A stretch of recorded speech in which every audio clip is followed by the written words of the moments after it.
Friends welcome to the G K smart circle YouTube channel. ಈಗ ನಾವು November 26 ಮತ್ತು 27 2025ನೇ ಸಾಲಿನ ಪ್ರಮುಖ ಪ್ರಚಲಿತ ಘಟನೆಗಳನ್ನು ಕುರಿತು ಚರ್ಚೆ ಮಾಡೋಣ. ನಿಮಗೆಲ್ಲ ಗೊತ್ತಿರಲಿ, ಪ್ರತಿದಿನ ನಾನು ಕನ್ನಡದ ಪ್ರಜಾವಾಣಿ ಸೇರಿದಂತೆ ಕನ್ನಡದ ಇತರ ಎಲ್ಲ ನ್ಯೂಸ್ ಪೇಪರ್ಗಳು, ಇಂಗ್ಲೀಷ್ನ ದಿ ಹಿಂದೂ ಮತ್ತು ಇಂಗ್ಲೀಷ್ನ ಇತರ ಎಲ್ಲ ನ್ಯೂಸ್ ಪೇಪರ್ಗಳ ಜೊತೆಗೆ ಕೇಂದ್ರ ಸರ್ಕಾರ ಪ್ರತಿದಿನ ಅಪ್ಡೇಟ್ ಮಾಡ್ತಕ್ಕಂಥ PIB ನ್ಯೂಸ್ ಪೇಪರ್ನ ಪ್ರಮುಖ ಪ್ರಚಲಿತ ಘಟನೆಗಳನ್ನು ನಿಮ್ಮ ಮುಂದೆ ತರ್ತಾ ಇರ್ತೀನಿ. ಹಾಗಾದರೆ ಇವತ್ತಿನ ಕ್ವಶ್ಚನ್ ನಂಬರ್ 1 ಏನಿದೆ ಅಂತ ನೋಡೋಣ ಬನ್ನಿ. ಗಮನಿಸಿ, 2026ನೇ ಸಾಲಿನ ಹವಾಮಾನ ಬದಲಾವಣೆ ಕಾರ್ಯಕ್ಷಮತೆ ಸೂಚ್ಯಂಕ ಅಂದರೆ CCPI ಬಿಡುಗಡೆಯಾಗಿದೆ. ಇದನ್ನು ಕ್ಲೈಮೇಟ್ ಚೇಂಜ್ ಪರ್ಫಾರ್ಮೆನ್ಸ್ ಇಂಡೆಕ್ಸ್ ಅಂತ ಕರೀತಾರೆ. ಈ ಇಂಡೆಕ್ಸ್ನಲ್ಲಿ ಭಾರತ ಜಾಗತಿಕವಾಗಿ ಎಷ್ಟನೇ ಸ್ಥಾನವನ್ನು ಪಡೆದುಕೊಂಡಿದೆ? ಸರಿಯಾಗಿರ್ತಕ್ಕಂಥ ಉತ್ತರ ಆಪ್ಷನ್ ನಂಬರ್ 3 ಸರಿಯಾಗಿದೆ. 23ನೇ ಸ್ಥಾನದಲ್ಲಿದೆ ನಮ್ಮ ಭಾರತ. ಇದರ ಬಗ್ಗೆ ಹೆಚ್ಚಿನ ಡೀಟೇಲ್ಸನ್ನು ಗಮನಿಸಬಹುದು ನೀವು. ನೋಡಿ, India slips 30 places in the climate change performance index 2026. ಹಾಗಾದರೆ ಭಾರತದಲ್ಲಿ 13 ಸ್ಥಾನಗಳನ್ನು ಕುಸಿತಗೊಂಡಿದೆ 2026ರಲ್ಲಿ ಅಂತಕ್ಕಂಥ ಮಾಹಿತಿ ಬಿಡುಗಡೆಯಾಗಿದೆ. ಹಾಗಾದರೆ ಏನಿದು ವರದಿ? ನೋಡಿ, ಬ್ರೆಜಿಲ್ನ ಬೆಲೆಮ್ನಲ್ಲಿ ನಡೆದಂತಹ UN COP30 ಹವಾಮಾನ ಶೃಂಗಸಭೆಯ ಸಂದರ್ಭದಲ್ಲಿ 2026ರ ಹವಾಮಾನ ಬದಲಾವಣೆ ಕಾರ್ಯಕ್ಷಮತೆ ಸೂಚ್ಯಂಕವನ್ನು ಬಿಡುಗಡೆ ಮಾಡಲಾಗಿದೆ. ಭಾರತ ಈ ಸೂಚ್ಯಂಕದಲ್ಲಿ ನೋಡಿ 13 ಸ್ಥಾನಗಳನ್ನು ಕುಸಿತಗೊಂಡಿದ್ದು ಒಟ್ಟಾರೆಯಾಗಿ 23ನೇ ಸ್ಥಾನಕ್ಕೆ ತಲುಪಿರತಕ್ಕಂಥದ್ದು. ಇದನ್ನು German watch, new climate institute ಮತ್ತು ಕ್ಲೈಮೇಟ್ ಆ್ಯಕ್ಷನ್ ಜಂಟಿಯಾಗಿ ಈ ವರದಿಯನ್ನು ಬಿಡುಗಡೆ ಮಾಡಿದ್ದಾವೆ. ಭಾರತ 61.31 ಅಂಕಗಳೊಂದಿಗೆ ಕಳೆದ ವರ್ಷದ ಉನ್ನತ ಪ್ರದರ್ಶನಕಾರರ ಪಟ್ಟಿಯಿಂದ ಮಧ್ಯಮ ಪ್ರದರ್ಶನಕಾರರ ಪಟ್ಟಿಗೆ ಕುಸಿತಗೊಂಡಿರ್ತಕ್ಕಂಥದ್ದನ್ನು ಗಮನಿಸಬೇಕು. ಸೊ ಒಟ್ಟಾರೆಯಾಗಿ ಈ ವರದಿಯಲ್ಲಿ ಭಾರತ ಎಷ್ಟನೇ ಸ್ಥಾನದಲ್ಲಿದೆ ಮತ್ತು ಎಷ್ಟು ಅಂಕಗಳನ್ನು ಕುಸಿತಗೊಂಡಿದೆ, ಜೊತೆಗೆ ಎಷ್ಟು ಅಂಕಗಳನ್ನು ಪಡೆದುಕೊಂಡಿದೆ? ಟೋಟಲಾಗಿ 61.31 ಅಂಕಗಳನ್ನು ಪಡೆದುಕೊಂಡಿದೆ. ಮಧ್ಯಮ ಪ್ರದರ್ಶನಕಾರ ಆ ಒಂದು ಪಟ್ಟಿಗೆ ಸೇರ್ಪಡೆಗೊಂಡಿರ್ತಕ್ಕಂಥದ್ದು ಗಮನಿಸಬೇಕು. ನೆಕ್ಸ್ಟ್ ಎರಡನೇ ಕ್ವಶನನ್ನು ಗಮನಿಸಿ. 2025ರ ಮಹಿಳಾ ಅಂಡರ್ T20 ವಿಶ್ವಕಪ್ಪನ್ನು ಗೆದ್ದ ತಂಡ ಯಾವುದು? ನೋಡಿ, 2025 women's blind T20 world cup Bharat champion ಆಗಿದೆ. ಇದೊಂದು ಐತಿಹಾಸಿಕ ಕ್ಷಣವಾಗಿರ್ತಕ್ಕಂಥದ್ದು. ಸೊ ಈ ಒಂದು ಮಾಹಿತಿ ಗಮನಿಸಿ, ನ್ಯೂಸ್ ಪೇಪರಲ್ಲಿ ಮಾಹಿತಿ ಕೊಟ್ಟಿದ್ದರು. ಇದನ್ನು ಪ್ರಧಾನಿ ನರೇಂದ್ರ ಮೋದಿ ಅವರು ಕೂಡ ಇದನ್ನು ಪ್ರಶಂಸಿಸಿದ್ದಾರೆ. ಕೊಲಂಬೋದಲ್ಲಿ ನಡೆದಂತಹ ಮೊಟ್ಟ ಮೊದಲ ಮಹಿಳಾ T20 ಅಂಧರ ವಿಶ್ವಕಪ್ ಗೆದ್ದು ಭಾರತೀಯ ಮಹಿಳಾ ಅಂಧರ ಕ್ರಿಕೆಟ್ ತಂಡ ಇತಿಹಾಸ ನಿರ್ಮಿಸಿದೆ. ಭಾರತ ತಂಡವು ಫೈನಲ್ನಲ್ಲಿ ನೇಪಾಳ ದೇಶವನ್ನು ಸೋಲಿಸಿ ಕಪ್ಪನ್ನು ಎತ್ತಿ ಹಿಡಿದಿದೆ. ಭಾರತವು ಟೂರ್ನಿಯಾದ್ಯಂತ ಅಜೇಯವಾಗಿ ಉಳಿದು ಚಾಂಪಿಯನ್ ಆಗಿದೆ. ಸೆಮಿಫೈನಲ್ನಲ್ಲಿ ಶ್ರೀಲಂಕಾ, ಅಮೆರಿಕ, ಪಾಕಿಸ್ತಾನ, ಆಸ್ಟ್ರೇಲಿಯಾವನ್ನು ಭಾರತ ಸೋಲಿಸಿತ್ತು ಎಂಬುದನ್ನು ಗಮನಿಸಬೇಕು. ನೇಪಾಳ ತಂಡ ಪಾಕಿಸ್ತಾನವನ್ನು ಮಣಿಸಿ ಫೈನಲ್ಗೆ ಬಂದಿತ್ತು. ಭಾರತ ಫೈನಲ್ನಲ್ಲಿ ನೇಪಾಳವನ್ನು ಸೋಲಿಸಿ ಚಾಂಪಿಯನ್ ಆಗಿದೆ. ಸೊ ಈ ಒಂದು ಮಾಹಿತಿ ಇಂಪಾರ್ಟೆಂಟ್ ಆಗುತ್ತೆ. ಇದು ಮೊಟ್ಟ ಮೊದಲ ಅಂಧರ T20 ಕಪ್ ಆಗಿರ್ತಕ್ಕಂಥದ್ದು. ಆ ಕಾರಣಕ್ಕಾಗಿ ಇದು ಕೂಡ ಎಕ್ಸಾಮಿಗೆ ಇಂಪಾರ್ಟೆಂಟು, ನೆನಪಿರಲಿ. ನೆಕ್ಸ್ಟ್ ಮೂರನೇ ಕ್ವಶನ್ ಗಮನಿಸಿ. JCM ಅಂದರೆ ಜಾಯಿಂಟ್ ಕ್ರೆಡಿಟಿಂಗ್ ಮೆಕ್ಯಾನಿಸಮ್ ಅಂತ ಕರೀತಾರೆ. ನೋಡಿ, ಜಾಯಿಂಟ್ ಕ್ರೆಡಿಟ್ ಮೆಕ್ಯಾನಿಸಮ್ ಎಂಬುದು ಕೆಳಗಿನ ಯಾವ ದೇಶವು ಪ್ರಾರಂಭಿಸಿದಂತಹ ದ್ವಿಪಕ್ಷೀಯ ಉಪಕ್ರಮವಾಗಿದೆ? ನೋಡಿ, ಇದೊಂದು ಬಿಲೇಟರಿಯಲ್ ಇನಿಷಿಯೇಟಿವ್. ಯಾವ ದೇಶ ಅದನ್ನು ಲಾಂಚ್ ಮಾಡಿದೆ ಅಂತ ಕೇಳ್ತಾರೆ. ಜಪಾನ್ ಇದಕ್ಕೆ ಸರಿಯಾಗಿರ್ತಕ್ಕಂಥ ಉತ್ತರ. ಹಾಗಾದರೆ JCM ಜಾಯಿಂಟ್ ಕ್ರೆಡಿಟಿಂಗ್ ಮೆಕ್ಯಾನಿಸಮ್ ಅಂತ ಕರೀತಾರೆ. ಹಾಗಾದರೆ ಏನಿದು ಯೋಜನೆ? ಈ ಇನಿಷಿಯೇಟಿವ್ಗೆ ಸಂಬಂಧಪಟ್ಟಂತೆ ಕೇಂದ್ರ ಸರ್ಕಾರ ತನ್ನ PIB ನ್ಯೂಸ್ ಪೇಪರಲ್ಲಿ ಮಾಹಿತಿಯನ್ನು ಕೊಟ್ಟಿತ್ತು. ಏನಿಗೋದು? ಹಾಗಾದರೆ ಹೆಚ್ಚಿನ ಡೀಟೇಲ್ಸ್ ಇದ್ರ ಬಗ್ಗೆ ನಾವು ತಿಳ್ಕೊಳ್ಳೋಣ. ಇತ್ತೀಚೆಗೆ ಪರಿಸರ, ಅರಣ್ಯ ಮತ್ತು ಹವಾಮಾನ ಬದಲಾವಣೆಯ ಕೇಂದ್ರ ಸಚಿವರು 11ನೇ ಆವೃತ್ತಿಯ ಜಂಟಿ ಕ್ರೆಡಿಟ್ ಮೆಕ್ಯಾನಿಸಮ್ ಪಾಲುದಾರ ದೇಶಗಳ ಸಭೆಯಲ್ಲಿ ಸೇರಿಕೊಂಡಿದೆ ಅಥವಾ ಭಾಗವಹಿಸಿದೆ. ನೋಡಿ, ಈ JCM ಪಾಲುದಾರ ದೇಶಗಳ ಸಭೆಯಲ್ಲಿ ಕೇಂದ್ರದ ಪರಿಸರ, ಅರಣ್ಯ ಮತ್ತು ಹವಾಮಾನ ಬದಲಾವಣೆಯ ಕೇಂದ್ರ ಸಚಿವರು ಪಾಲ್ಗೊಂಡಿದ್ದರು.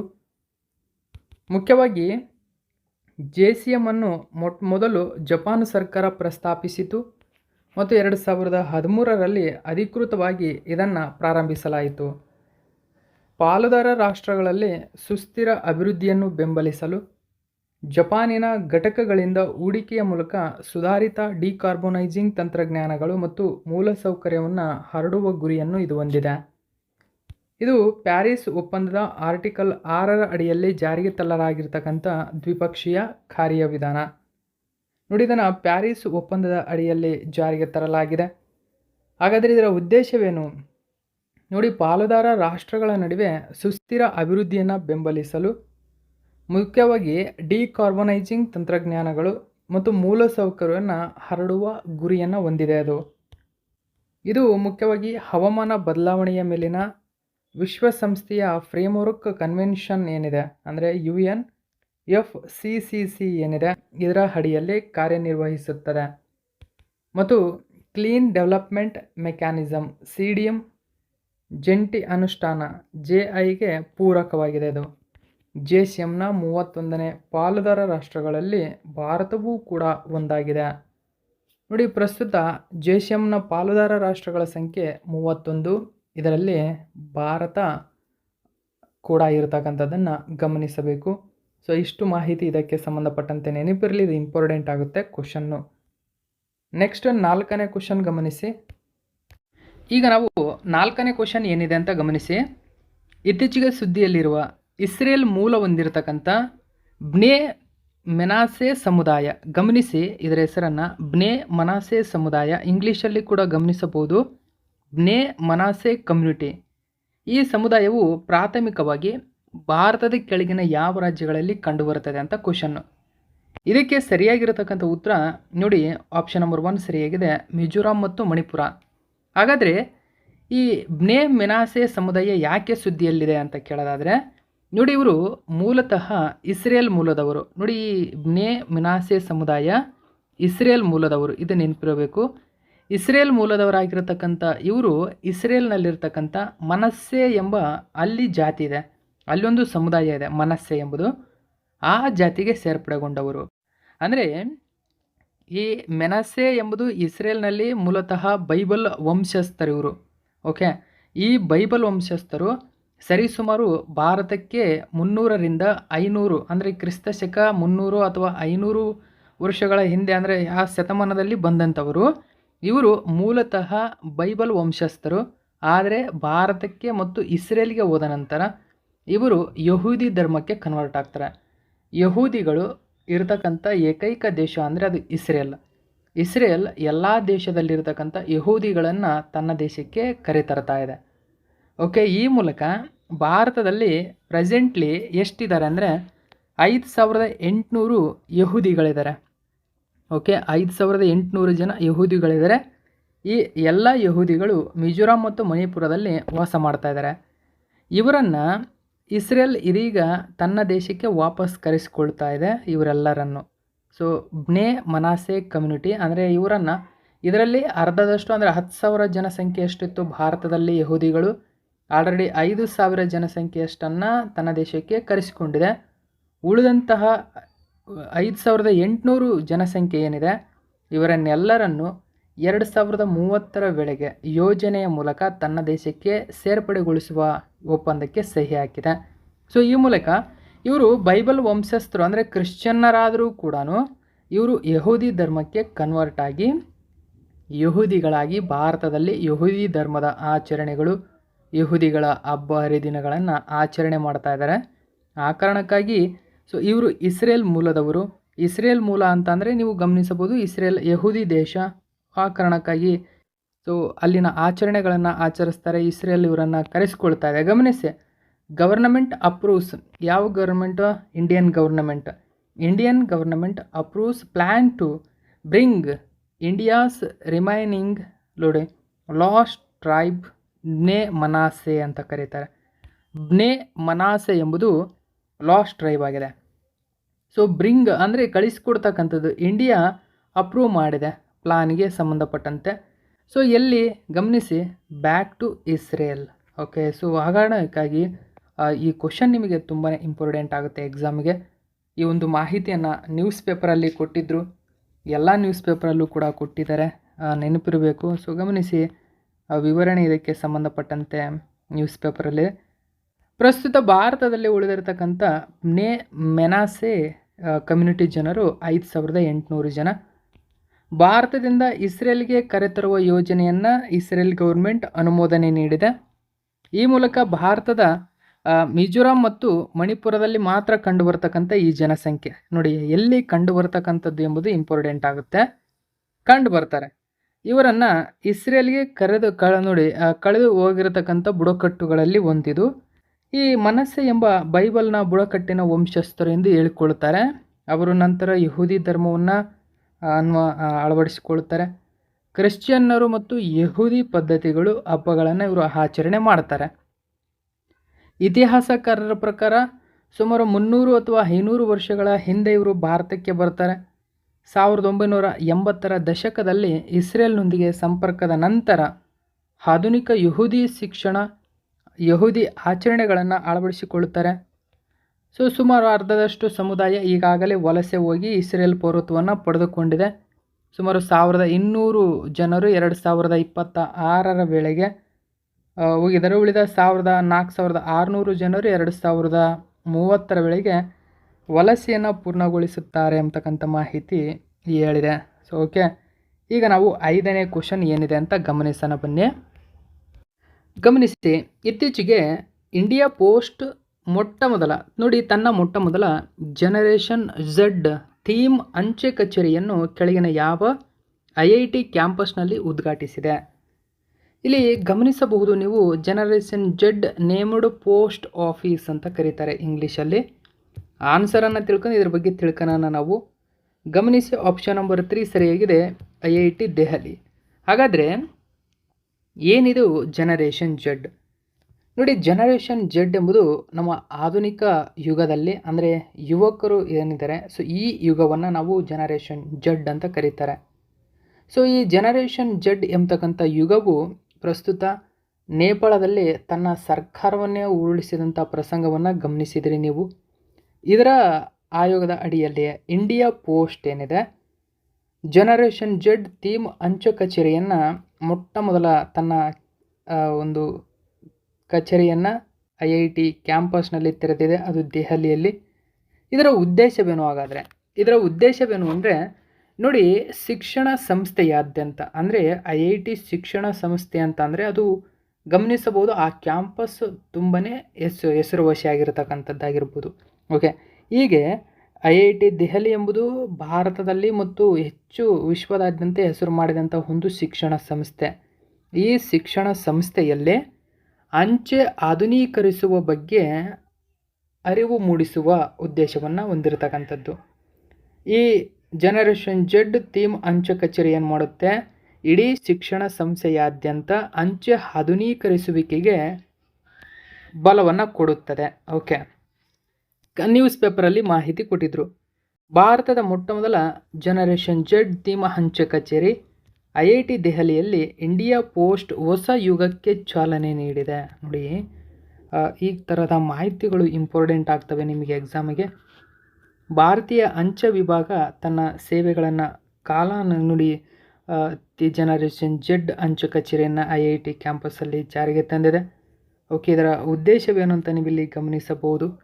ಓಕೆ, ನೋಡಿ, ಅಂಚೆ ಸ್ಥಳಗಳನ್ನು ಆಧುನೀಕರಿಸುವ ಪ್ರಯತ್ನಗಳ ಪ್ರಮುಖ ಮೈಲುಗಲ್ಲಿದು. ನೆಕ್ಸ್ಟು 6ನೇ ಕ್ವಶನನ್ನು ಗಮನಿಸಿ.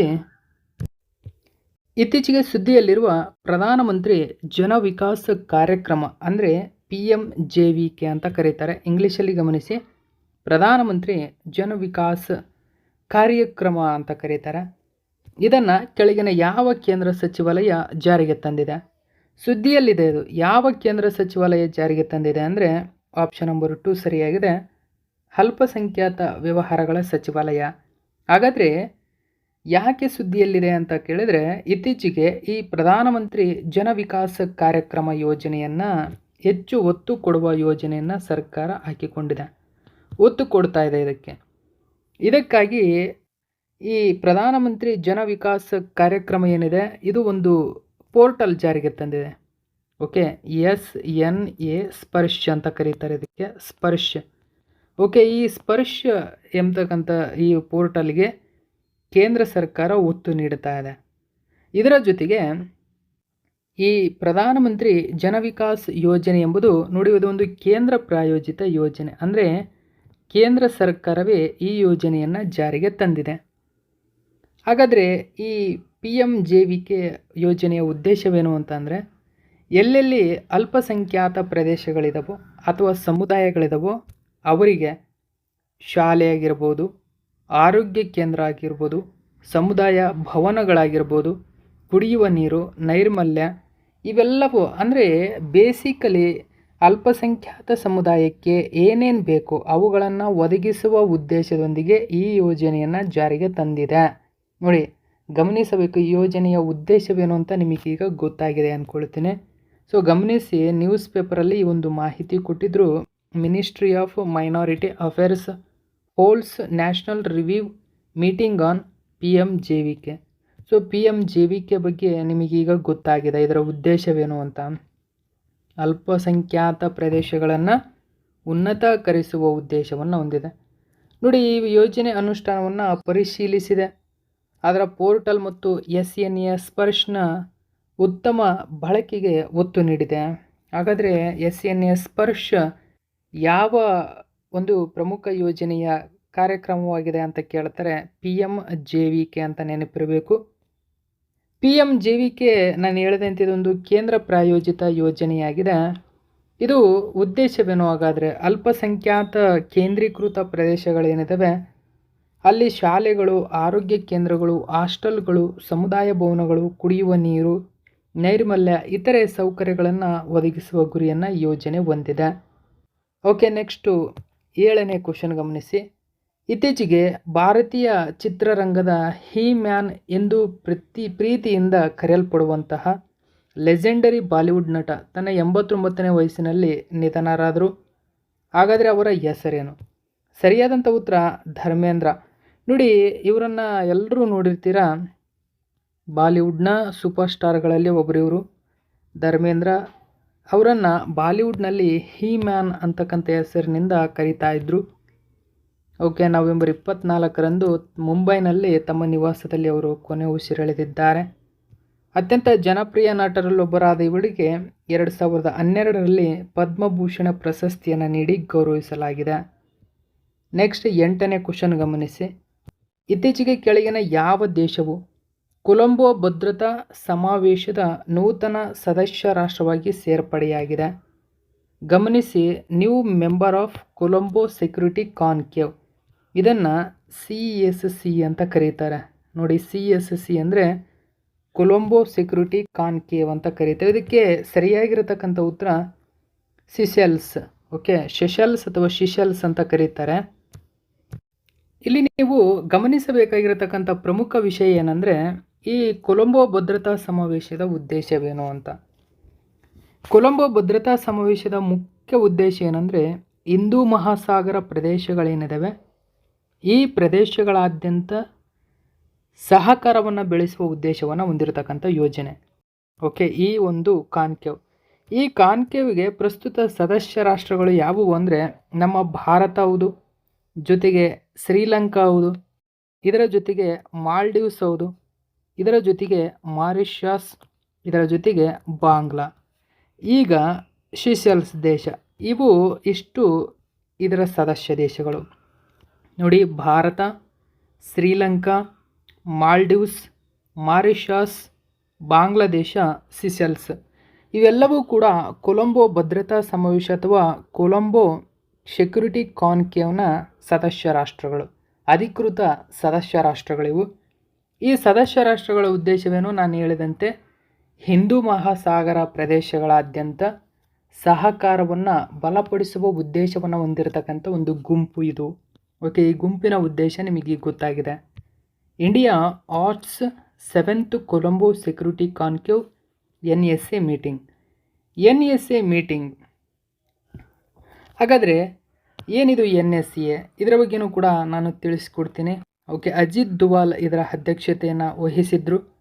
ಓಕೆ, ಗಮನಿಸಬಹುದು, NSA 7ನೇ ಆವೃತ್ತಿಯ national security adviser level meeting Colombo security conclave CSC in new ಡೆಲ್ಲಿಯಲ್ಲಿ ಜರುಗಿತು. ನೋಡಿ, ಇದನ್ನು ಟೋಟಲ್ ಆಗಿ CSC ಕಾನ್ಕ್ಲೇವ್ ಅಂತ ಕರೀತಾರೆ. 7ನೇ ಆವೃತ್ತಿದ್ದು ಯಾವ ದೇಶ ಹಾಸ್ಟ್ ಮಾಡಿತ್ತು ಅಥವಾ ಆತಿಥ್ಯ ವಹಿಸಿತ್ತು ಅಂತ ಕೇಳಿದರೆ ನಮ್ಮ ಭಾರತ. ಎಲ್ಲಿ ನಡೆದಿದೆ ಅಂತ ಕೇಳಿದರೆ ನವದೆಹಲಿಯಲ್ಲಿ ನಡೆದಿರತಕ್ಕಂಥದ್ದು. ಈ ಸಂದರ್ಭದಲ್ಲಿ ಗಮನಿಸಿ, ಹಿಂದೂ ಮಹಾಸಾಗರ ಪ್ರದೇಶದಲ್ಲಿ ಭದ್ರತಾ ಸಹಕಾರಕ್ಕೆ ಸಂಬಂಧಪಟ್ಟಂತಹ ಒಂದು ಗುಂಪು ಅಂದರೆ ಅದು ಕೊಲಂಬೋ ಸೆಕ್ಯೂರಿಟಿ ಕಾನ್ಕ್ಲೇವ್. ಇಲ್ಲಿ ಸಿಷೆಲ್ಸ್ ದೇಶ ಅಧಿಕೃತವಾಗಿ ಇದರ ಪೂರ್ಣ ಸದಸ್ಯ ರಾಷ್ಟ್ರವಾಗಿ ಸೇರ್ಪಡೆಗೊಂಡಿದೆ. ಇದೇ ಸಂದರ್ಭದಲ್ಲಿ ಭಾರತದ NSA ಆಗಿರತಕ್ಕಂಥ ಅಜಿತ್ ದುವಾಲ್ ಅವರು ಅವರ ಅಧ್ಯಕ್ಷತೆಯಲ್ಲಿ ನವೆಂಬರ್ 20ರಂದು ನವದೆಹಲಿಯಲ್ಲಿ 7ನೇ ಆವೃತ್ತಿಯ NSA ಮಟ್ಟದ ಸಭೆ ಘೋಷಣೆಯಾಯಿತು. ಓಕೆ, ಗಮನಿಸಿ, ಇಲ್ಲಿ ಮಾಹಿತಿ ಏನಂದರೆ ಕೊಲಂಬೋ ಭದ್ರತಾ ಸಮಾವೇಶವು ಹಿಂದೂ ಮಹಾಸಾಗರ ಪ್ರದೇಶದಲ್ಲಿ ಸಹಕಾರವನ್ನು ಹೆಚ್ಚಿಸಲು ಸ್ಥಾಪಿಸಲಾಗಿರತಕ್ಕಂಥ ಒಂದು ಯೋಜನೆ. ಸದಸ್ಯ ರಾಷ್ಟ್ರಗಳು ಭಾರತ, ಶ್ರೀಲಂಕಾ, ಮಾಲ್ಡೀವ್ಸ್, ಮಾರಿಷಸ್, ಬಾಂಗ್ಲಾದೇಶ. ನೆಕ್ಸ್ಟ್ 9ನೇ ಕ್ವಶನ್ ಗಮನಿಸಿ. ನೋಡಿ, ಸಂಗೈ ಹಬ್ಬವನ್ನು ಪ್ರತಿ ವರ್ಷ ಕೆಳಗಿನ ಯಾವ ರಾಜ್ಯದಲ್ಲಿ ಆಚರಿಸಲಾಗುತ್ತದೆ? ಮಣಿಪುರ ಇದಕ್ಕೆ ಸರಿಯಾಗಿರತಕ್ಕಂಥ ಉತ್ತರ. ವಾರ್ಷಿಕವಾಗಿ ಮಣಿಪುರದಲ್ಲಿ ಆಚರಣೆ ಮಾಡ್ತಕ್ಕಂಥ ಒಂದು ಹಬ್ಬ ಇದು. ಓಕೆ, ಈ ಉತ್ಸವ ಮಣಿಪುರದ ಶ್ರೀಮಂತ ಸಾಂಸ್ಕೃತಿಕ ಪರಂಪರೆ, ಸ್ಥಳೀಯ ಸಂಪ್ರದಾಯಗಳನ್ನು ಪ್ರದರ್ಶಿಸುವ ಗುರಿಯನ್ನು ಹೊಂದಿದೆ. ನೆಕ್ಸ್ಟ್ 10ನೇ ಕ್ವಶನ್ ಗಮನಿಸಿ. ನವೆಂಬರ್ 2025ರಲ್ಲಿ ಮೆಲಿಸ್ಸಾ ಚಂಡಮಾರುತದಿಂದ ಉಂಟಾದಂತಹ ವಿನಾಶದ ನಂತರ ಯಾವ ದೇಶ ನೋಡಿ ಲೆಪ್ಟೋಸ್ಪೈರೋಸಿಸ್ ಏಕಾಏಕಿ ಸಂಭವಿಸಿದೆ ಎಂದು ಘೋಷಣೆ ಮಾಡಿದೆ? ಹಾಗಾದರೆ ಹರಿಕೇನ್ ಮೆಲಿಸ್ಸಾ ಬಗ್ಗೆ ನಿಮಗೆ ನೆನಪಿರಬೇಕು. ಓಕೆ, ಹರಿಕೇನ್ ಮೆಲಿಸ್ಸಾ ತುಂಬಾ ಇಂಪಾರ್ಟೆಂಟು. ಸೊ ಇದು ಮೆಲಿಸ್ಸಾ ಚಂಡಮಾರುತ ಹಲವಾರು ಬಾರಿ ಎಕ್ಸಾಮಲ್ಲಿ ಕೇಳಿದ್ದಾರೆ. ಈ ಚಂಡಮಾರುತ ಇತ್ತೀಚೆಗೆ ಈ ದೇಶದಲ್ಲಿ ಆಯಿತು. ಜಮೈಕಾ ಘೋಷಣೆ ಮಾಡಿದೆ. ನೋಡಿ, ಹಾಗಾದರೆ ಏನಿದು ಮಾಹಿತಿ ಗಮನಿಸಬಹುದು. ಜಮೈಕಾದಲ್ಲಿ ಮೆಲಿಸ್ಸಾ ಚಂಡಮಾರುತದಿಂದ ಒಂದು ವಿನಾಶಕಾರಿ ಘಟನೆ ಸಂಭವಿಸಿದೆ. ಅದು ನೋಡಿ ಲೆಪ್ಟೋಸ್ಪೈರೋಸಿಸ್ ರೋಗ. ಈ ಲೆಪ್ಟೋಸ್ಪೈರೋಸಿಸ್ ಎಂಬುದು ಬ್ಯಾಕ್ಟೀರಿಯಾದ ಕಾಯಿಲೆಯಾಗಿದೆ. ನೋಡಿ, ಇದೊಂದು ಬ್ಯಾಕ್ಟೀರಿಯಾದಿಂದ ಉಂಟಾಗ್ತಕ್ಕಂಥ ಒಂದು ಕಾಯಿಲೆ. ಇದು ಲೆಪ್ಟೋಸ್ಪೈರಾ ಇಂಟರೋಗಾನ್ಸ್ ಎಂಬ ಬ್ಯಾಕ್ಟೀರಿಯಾದಿಂದ ಉಂಟಾಗುತ್ತದೆ. ಇದನ್ನು ಲೆಪ್ಟೋಸ್ಪೈರಾ ಎಂದು ಕರೆಯಲಾಗುತ್ತದೆ. ಮುಖ್ಯವಾಗಿ ಇದು ಚರ್ಮ, ಮುಖ್ಯವಾಗಿ ವಿಶೇಷವಾಗಿ ಪಾದಗಳಲ್ಲಿ ಸಣ್ಣ ಬಿರುಕುಗಳು ಅಥವಾ ಗಾಯಗಳ ಮೂಲಕ ಮಾನವ ದೇಹವನ್ನು ಪ್ರವೇಶಿಸುತ್ತದೆ ಇದು. ಓಕೆ, ಸೊ ಇದು ಇವತ್ತಿನ ಪ್ರಮುಖ ಪ್ರಚಲಿತ ಘಟನೆ. ಇದೇ ತರಹದ ಮಾಹಿತಿಯೊಂದಿಗೆ ಮತ್ತೆ ನಿಮ್ಮನ್ನು ಭೇಟಿ ಆಗ್ತೀನಿ. Thank you so much for watching my video friends.